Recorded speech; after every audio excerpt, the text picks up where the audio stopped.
What if I told you the future of boxing, MMA, and combat sports isn't in Las Vegas, but in Saudi Arabia? And the man behind it all isn't a fighter, a promoter, or a billionaire CEO, but a poet. Yeah, a poet who's quietly become the most powerful man in global combat sports. So, who exactly is Turki Alalshikh? And how did he go from writing Arabic songs to rewriting the future of fighting? Because right now, every major boxer, promoter, and even UFC exec answers to him.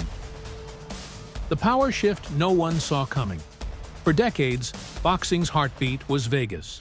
The MGM Grand, the bright lights, the pay-per-view nights, that was the dream.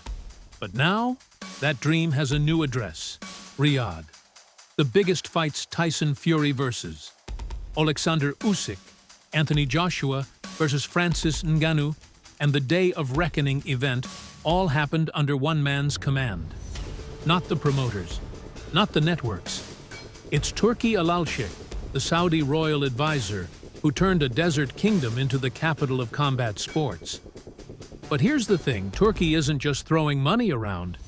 He's strategically building a global sports empire that could eventually rival the UFC, DAZN, and even the Olympic Committee in influence. The origin of the Kingmaker. Born in 1981 in Riyadh, Turki Alalshikh didn't start with boxing gloves or octagons. He began with words. A lifelong lover of poetry, he wrote lyrics for some of the Arab world's most famous singers. But behind the art was an obsession with leadership. He studied security sciences at King Fahd College, joined the government, and worked his way up, eventually becoming an advisor to the royal court and head of Saudi Arabia's General Entertainment Authority. Now here's where it gets interesting. That job title might sound bureaucratic, but it's not. It basically means Turkey controls every major entertainment decision in Saudi Arabia, from concerts and festivals to sports and even movie productions. He's the one who decides who performs, who fights, and where the spotlight shines. In short, he is the gatekeeper of Saudi Arabia's new global image, the vision behind the fights. When the world first saw Riyadh season banners appear in 2019, no one knew what they were, but Turkey did.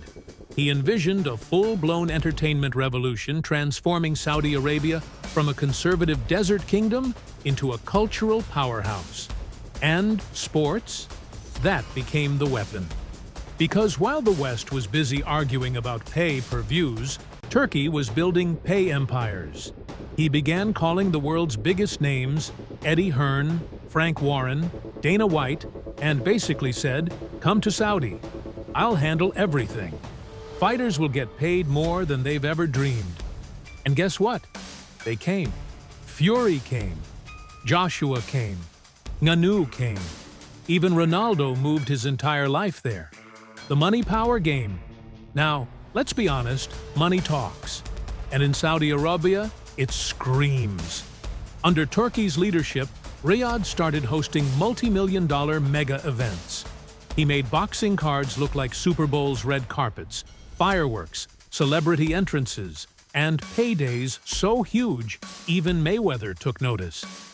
But Turkey isn't spending for the sake of showing off. Every move is a power play. Each mega fight, each celebrity appearance, is part of Saudi Arabia's long-term strategy called Vision 2030. The goal? To diversify the economy, reduce oil dependency, and make Saudi Arabia the global hub for sports and entertainment. And Turki Alalshikh is the commander of that mission, the master negotiator. If you think he's just cutting checks, think again.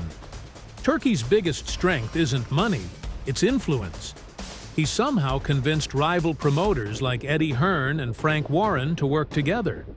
That's like Coca-Cola and Pepsi releasing a joint drink. It's unheard of. So how does he do it? He uses what insiders call the Riyadh effect. Basically, he offers so much financial incentive and global exposure that saying no becomes impossible. In other words, he doesn't compete with the boxing world. He owns the ring everyone wants to fight in. When boxing met Hollywood, you might have noticed Riyadh events don't feel like boxing matches anymore. They feel like Hollywood premieres. A-list celebrities, billionaire tech moguls, even WWE stars all sitting ringside. And that's not accidental. Turki personally curates those guest lists.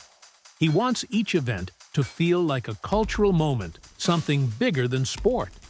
And he's winning that battle. Because now, when someone says Fight of the Year, it's usually Saudi Arabia. The MMA expansion. Now here's where things get really interesting, because Turki isn't stopping at boxing. He's quietly making moves into MMA. He's already met with UFC CEO Dana White. And rumors say he's planning to launch a new Saudi-backed MMA league potentially bigger, richer, and more global than the UFC itself. Imagine this: Jon Jones, Khabib Nurmagomedov, and Francis Ngannou all under one Saudi-owned brand. It sounds crazy, but a few years ago, so did Tyson Fury versus Ngannou in Riyadh. And that actually happened. If you're loving how deep this story goes, make sure to hit that like button. It tells YouTube this isn't just another fight video.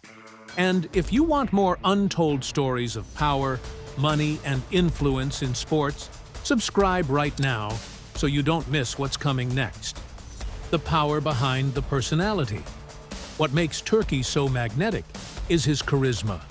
He's not a faceless bureaucrat. He's online, interactive, and hilarious. He jokes with fighters on Twitter, drops memes, and even teases fight matchups like a Netflix trailer. Fans love it because it feels personal.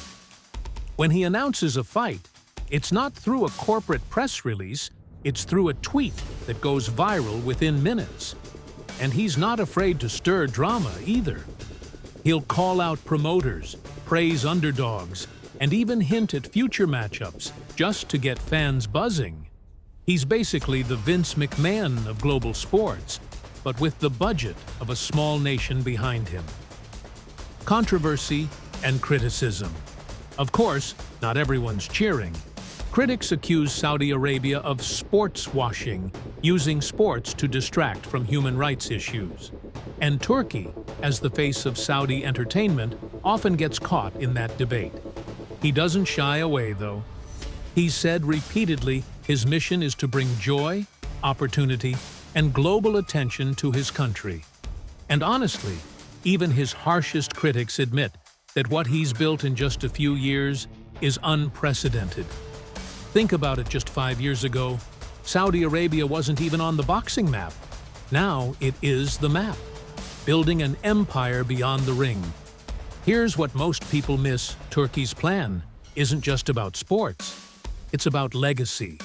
He's investing in gaming, esports, film, and even tourism. Every major fight brings in global visitors, influencers, and brands, turning Riyadh into what he calls the world's new entertainment capital. And he's building permanent infrastructure arenas, training facilities, media. So while most countries spend billions on one-time Olympics, Turki is turning Saudi Arabia into a permanent Olympics of entertainment. The fighter's favorite billionaire?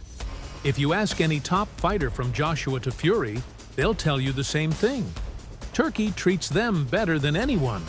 Private jets, luxury hotels, massive paydays. He gives them not just money, but respect. He knows fighters risk their lives for this sport, and he rewards that with unmatched hospitality. And that's why every fighter, even those loyal to Vegas or London, now secretly hopes their next fight is in Riyadh. The future.